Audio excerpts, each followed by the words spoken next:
উল্টো রথের পরেই আসে শয়ন একাদশী। আর সেই দিন থেকেই কোচবিহারের মদনমোহন মন্দিরে ছোট্ট মদনমোহন ঠাকুর প্রবেশ করেন শয়নে।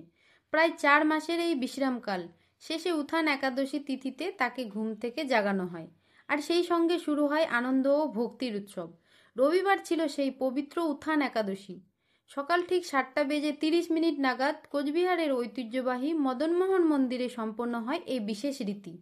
ভক্ত ও পুরোহিতদের উপস্থিতিতে ছোট্ট মদনমোহন ঠাকুরকে 108 গাড়া জল, দুধ, দই, ঘি, মধু ও ডাবের জল দিয়ে স্নান করিয়ে পুনরায় সিংহাসনে বসানো হয়।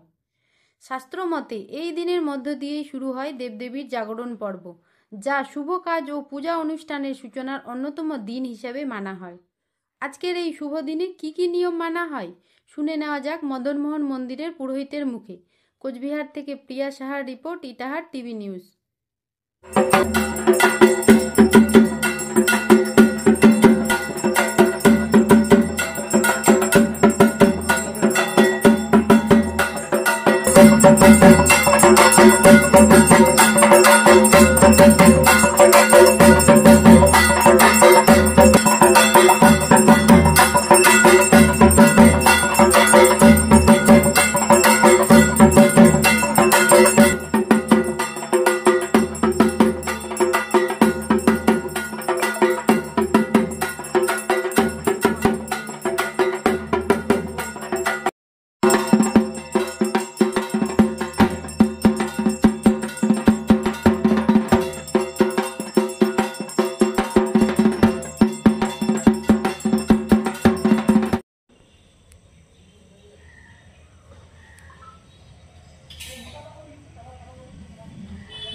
না না আসতে দেরি করে তারপরে হয় না মানে উঠবি না কি উঠবি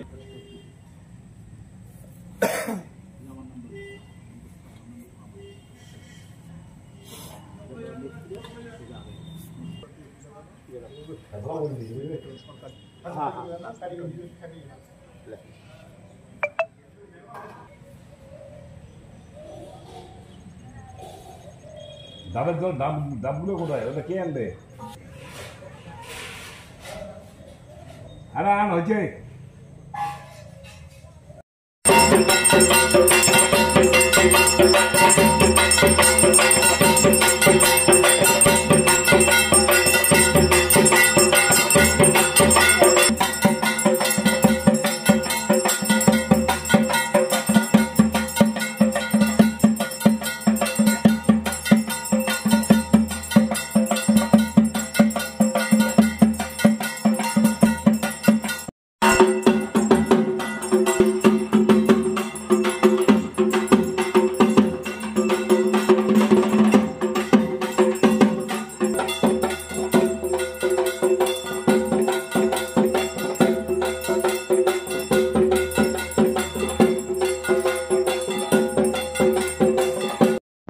আজকে ছোট বাবা যে উল্টো রথে বলে শয়নে গেছিল, আজকে উত্থান দ্বাদশীতে বাবার বিশেষ পুজো হবে। তার আগে বাবার এখানে নিত্য পুজো হয়েছে, হওয়ার পর বাইরে বের হবে। বের হওয়ার পর এখানে দুধ, দই, ঘি, মধু, পঞ্চগব্য দিয়ে স্নান হবে। হওয়ার পরে 108 ঘটি জল দিয়ে স্নান করানো হবে। হওয়ার পরেই বাবাকে আসনে নিয়ে বসানো হবে এবং ওখানে বিশেষ পুজো যজ্ঞ হবে।